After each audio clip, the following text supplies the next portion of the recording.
Olá, queridos, a graça e a paz do Senhor. Estamos de volta para continuar o nosso estudo, né, a nossa meditação sobre as necessidades da alma e a manifestação do socorro divino. Uma das necessidades também do ser humano é ser livre da vaidade. É um sentimento que acomete a muitas pessoas e a palavra de Deus faz uma série de recomendações para que a gente atente para não entrar por esse caminho de vaidade. Efésios 4,17 vai dizer assim: Isso posto, digo, e no Senhor testifico, que não mais andeis como também andam os gentios, na vaidade dos seus próprios pensamentos. Né? Nós sabemos que somos seres humanos, somos dotados de inteligência, temos raciocínio, mas precisamos reconhecer que tudo que nós temos e somos vem do Senhor. É graça de Deus, é favor não merecido.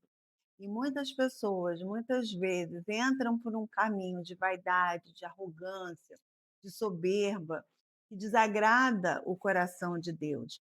E aí, nessa hora, precisamos perceber, como diz a palavra de Deus, examine-se, pois o homem é a si mesmo, perceber se estamos trilhando esse caminho e pedir ao Senhor que nos socorra, que nos livre desse sentimento, para que nós não venhamos a praticar coisas que a própria palavra de Deus condena.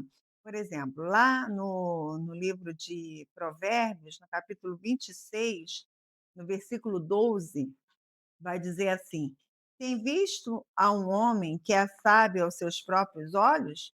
Maior esperança há no insensato do que nele.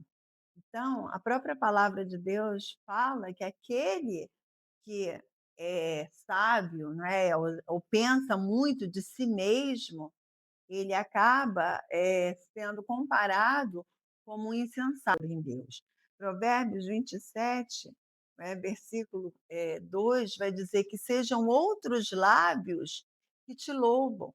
Ou seja, a palavra de Deus, ela condena quando a pessoa se acha muito, né, muito presunçoso e se coloca acima de tudo e de todos. Não, se alguém tiver que tecer algum elogio, né, e a Bíblia vai dizer que sejam outros lábios que te louvam, mas que você permaneça no propósito que Deus estabeleceu para as nossas vidas, que nós possamos ter isso em mente. E para isso nós precisamos pedir ao Senhor que nos dê graça, sabedoria e, sobretudo, humildade, reconhecendo o outro superior a nós mesmos, reconhecendo que tudo que temos e que somos vem do Senhor e porque dele, por ele e para ele são todas as coisas. Outra coisa também que acomete a muitas pessoas é um sentimento de rejeição. Muitas vezes geramos expectativas em cima do outro, geramos expectativas em ter de volta algo que nós, na nossa mente, imaginamos, mas o que a gente precisa entender, como eu falei ainda há pouco, cada um é único. Você é único, eu sou única, todos nós, cada um é único diante do Senhor. Então, eu não posso esperar que os outros tenham as mesmas reações que eu tenho. Então, se você faz o bem, você precisa fazer o bem pelo que você é e não esperando do outro. Porque muitas vezes você faz e não vem a resposta que no seu coração você imaginou, você desejou ou você esperou. E aí vem o sentimento de frustração e muitas vezes o sentimento de rejeição. Você se acha rejeitado por uma pessoa, por ela não ter correspondido àquilo que você esperava e da forma com que você esperava. Mas aí, para isso, o Senhor tem socorro, ele tem ajuda para cada um de nós. Então, é algo que faz parte da natureza humana, gerarmos muitas vezes essa expectativa e, como consequência, vir o sentimento de rejeição.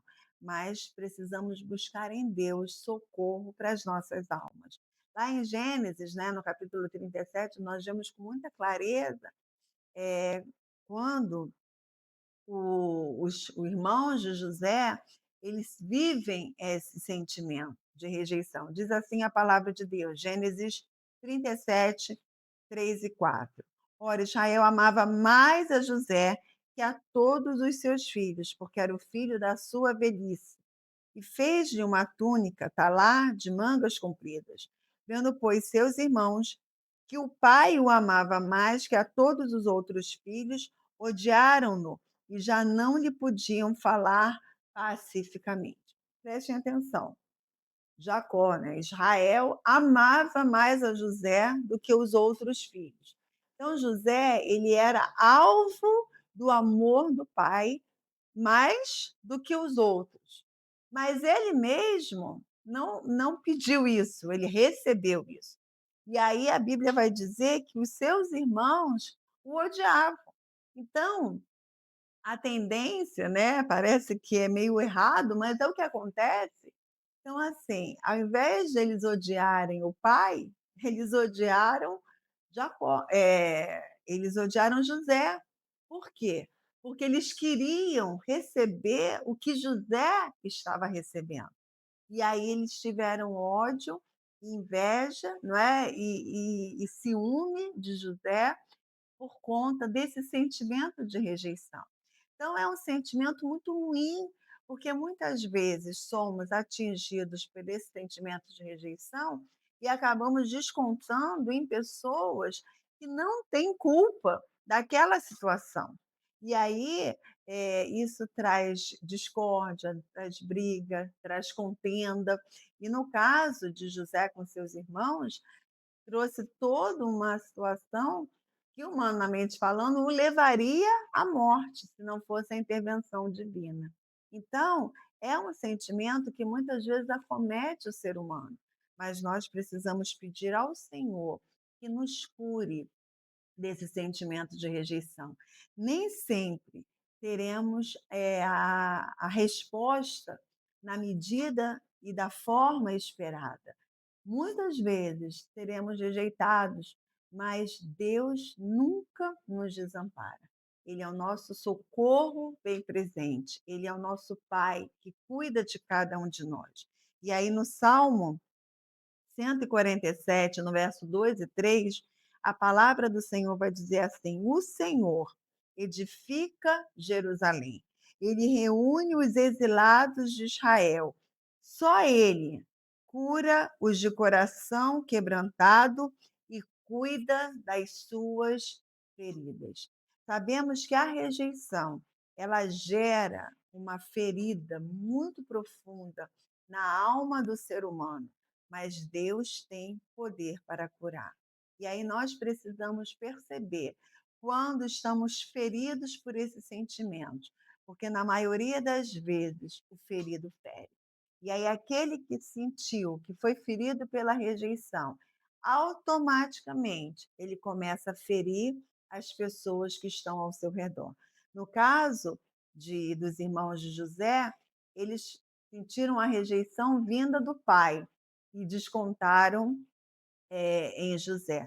Muitas vezes vivemos uma rejeição vinda de um lado, e se Deus não intervir e nos curar, descontaremos em pessoas que muitas vezes não têm nada a ver com essa situação.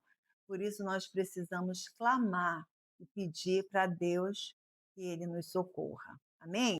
Outra necessidade da alma também é ser livres do sentimento de culpa. Sabemos, né, a palavra de Deus fala que todos pecaram e destituídos estão da glória de Deus. Então, o homem, ele é pecador. Pecado, né, nós somos livres do domínio do pecado a partir do momento que nós aceitamos a Jesus como nosso Salvador. Mas nós não nos tornamos livres de pecar. E aí, nós muitas vezes falhamos, erramos e somos acometidos pelo sentimento de culpa. E só Deus pode nos socorrer e nos livrar desse sentimento. A palavra de Deus vai dizer: nenhuma condenação há para os que estão em Cristo Jesus. Porque em Isaías vai dizer que o Senhor, ele apaga as nossas transgressões e delas ele não se lembra mais. A partir do momento que nós, mesmo que tenhamos errado, reconhecemos, nos arrependemos, pedimos perdão a Deus e recebemos o perdão de Deus, a palavra de Deus garante que nenhuma condenação há para nós. A grande questão é que muitas vezes nós mesmos não nos perdoamos. A grande questão é que nós mesmos muitas vezes nos condenamos e aí vivemos, né, esse sentimento de culpa. E precisamos buscar a Deus para que Ele nos livre e nos torne, novas criaturas, com uma nova visão, com um novo ânimo, com uma nova perspectiva diante daquelas situações, Senhor. Então é isso que nós precisamos buscar. Como diz a palavra de Deus lá em Esdras 9, versículo 6. Eu orei: "Meu Deus, estou por demais envergonhado e humilhado para levantar o rosto diante de ti. Meu Deus, porque os nossos pecados cobrem as nossas cabeças e a nossa culpa sobe até os céus". Então, aqui há um momento onde há um reconhecimento do erro, do pecado, da fraqueza, mas como diz Isaías 43:25, que eu citei ainda há pouco, eu mesmo sou o Deus que apaga as tuas transgressões, por amor de mim, e dos teus pecados não me lembro mais. Então, nós não estamos livres de errar, de pecar, mas nós não podemos viver nessa situação. Precisamos perceber, nos arrepender, buscar em Deus o socorro, o perdão. E a partir do momento que o Senhor Jesus nos perdoa, nenhuma condenação há mais para os que estão em Cristo Jesus. É claro que para toda semeadura vem uma colheita. Muitas vezes os nossos erros vão gerar algum tipo de colheita, mas dentro de nós, o nosso sentimento precisa ter a certeza de que Deus é poderoso para nos perdoar. O sangue de Jesus tem poder e ele nos perdoa de todos os nossos pecados. É isso que a gente precisa buscar e não deixar que sejamos dominados pelo sentimento de culpa. Amém? Que Deus continue trabalhando no nosso coração, nos fazendo enxergar e perceber as necessidades da nossa alma, para que em Cristo Jesus possamos ser socorridos. Amém? Até a próxima, se Deus quiser.